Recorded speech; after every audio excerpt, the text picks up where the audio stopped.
Welcome to Recalling Spirit, the Power of Faith. This is the third and final part of our three-part series, Believe It to Receive It. In the New Testament, Jesus spoke of you can move mountains with the power of faith in the grain of a mustard seed. In the grain of a mustard seed. Do you know how big or how not so big a mustard seed? A mustard seed is 0.1 inch in diameter. So do you have that amount of faith? The grain of a mustard seed that can move a mountain in your life? You know, the definition of faith is really, we have faith in someone or something that we believe in. And in Hebrews 11, it says, faith is the assurance of things hoped for, the conviction of things not seen. The conviction of things not seen.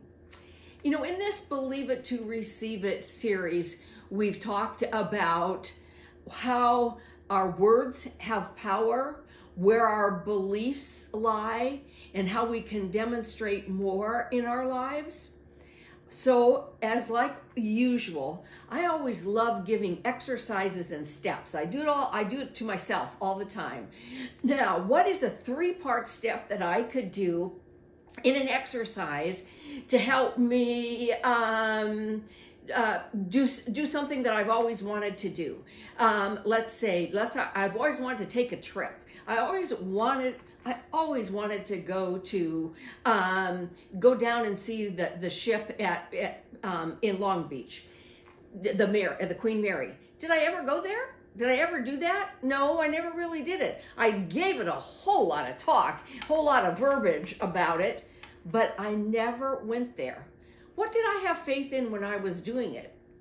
Well, I had faith in, I'll probably never do it, but I just like talking about it. So let's look at that. Let's examine what we are talking about, because as we have learned, our words have power. And we can always tell where our faith is by what we are putting our attention on. In terms of the Queen Mary, I put my attention on and faith in, well, I'll get there when I get there.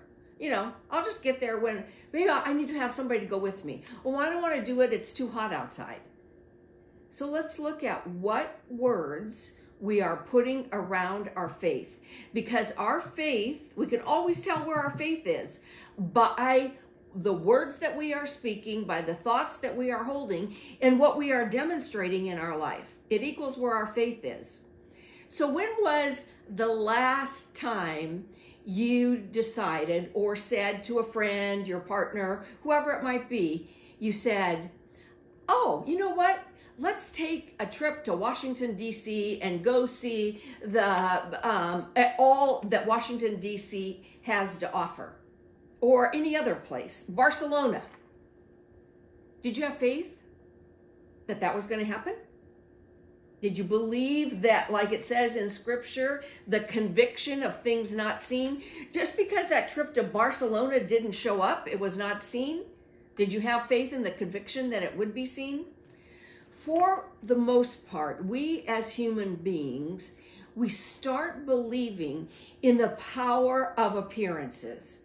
The power of appearances. So we have this great conviction. We're going to take a trip with our loved one and we're going to spend time in Barcelona. We decided that on Sunday after this most powerful, motivating message. And then we talked to our partner and we said, oh yeah, let's go to Barcelona. And then by Tuesday of that week, Barcelona hadn't demonstrated itself. Why? Because we believed in the power of appearance. We believed in the power of appearance of, I have to go to work on Monday, I have to do this and this, got to be Tuesday, we didn't think about Barcelona, got to be Wednesday, and we got all wrapped up in what the kids were doing or what they were not doing, or that we got a phone call that was really upsetting. The power of appearances allows us to go down a path of limitation, causes us more than allows us, but causes us to go down a path of limitation, of lack, of what we don't have. So let's look at where our faith is.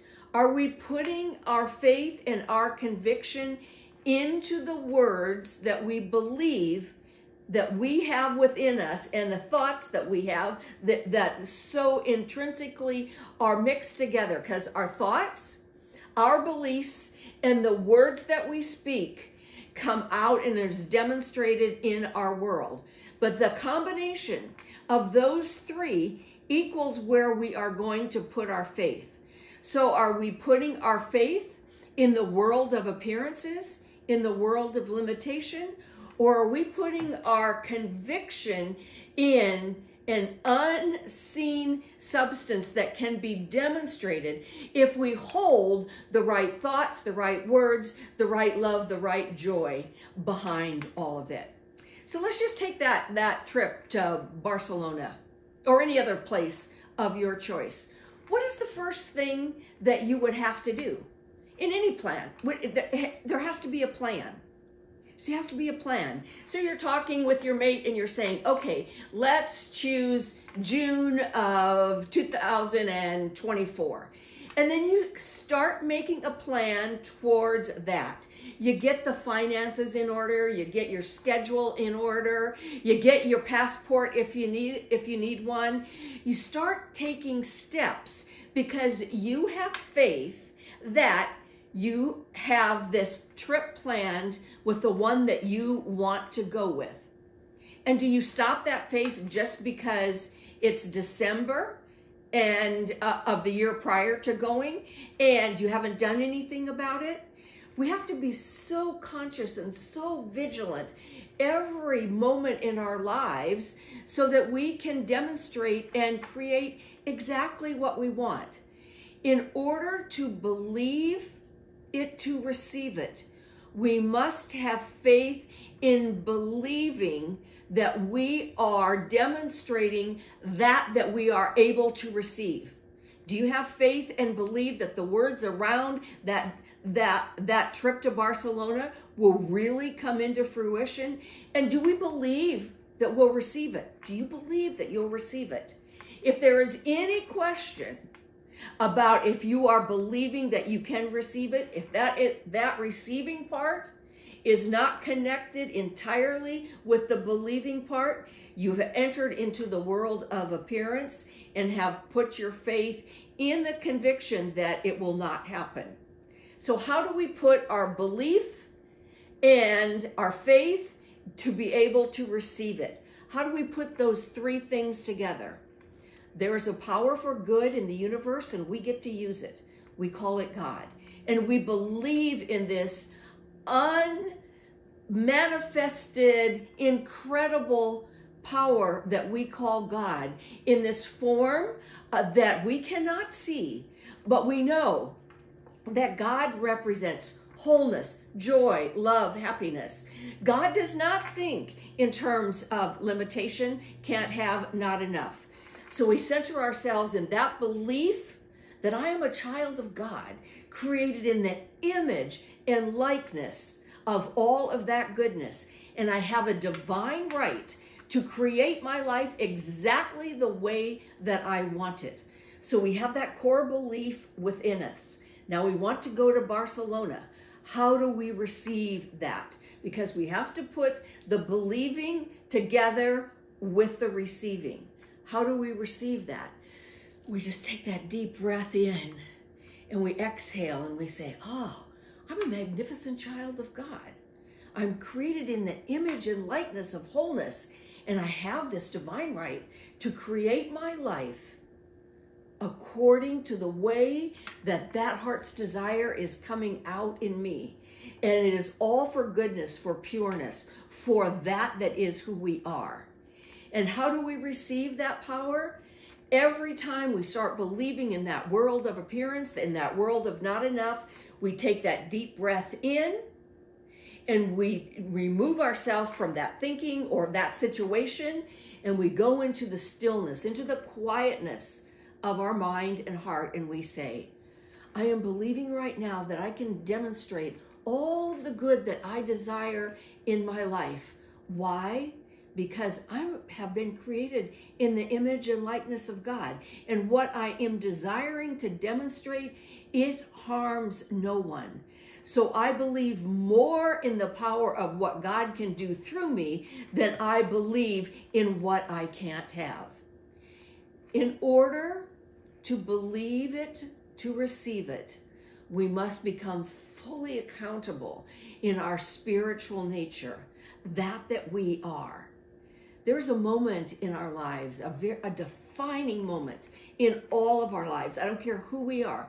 There's a defining moment in our lives where we get to choose, and we can believe and we can tell God how big this problem is, how fractured this relationship is, or we can tell that fractured relationship, that limitedness, how big God is in our lives, how love is so big in our lives that it can heal anything. So it is my prayer that this Believe It to Receive It series has shifted, had made a monumental shift in your life to claim all that is yours because of your divine nature. And by us, each of us, claiming that, we create a world that works for all. We create a world that we want to bring our children up in. We want to see our grandchildren experience more of this peace and joy. But it is incumbent upon each of us to be held accountable, to not believe in the world of appearances. And if we do, we breathe it in and we say, all right, God, now is the moment I ask you to change my heart, create within me a clean heart so that I may deliver that is my divine assignments. So I give so much gratitude and thanks for each of you. And I pray that you have enjoyed this series as much as what I have enjoyed doing it. And I am knowing with you and for you that indeed the place where we stand is holy ground. I give thanks that this is so, and so it was. Amen.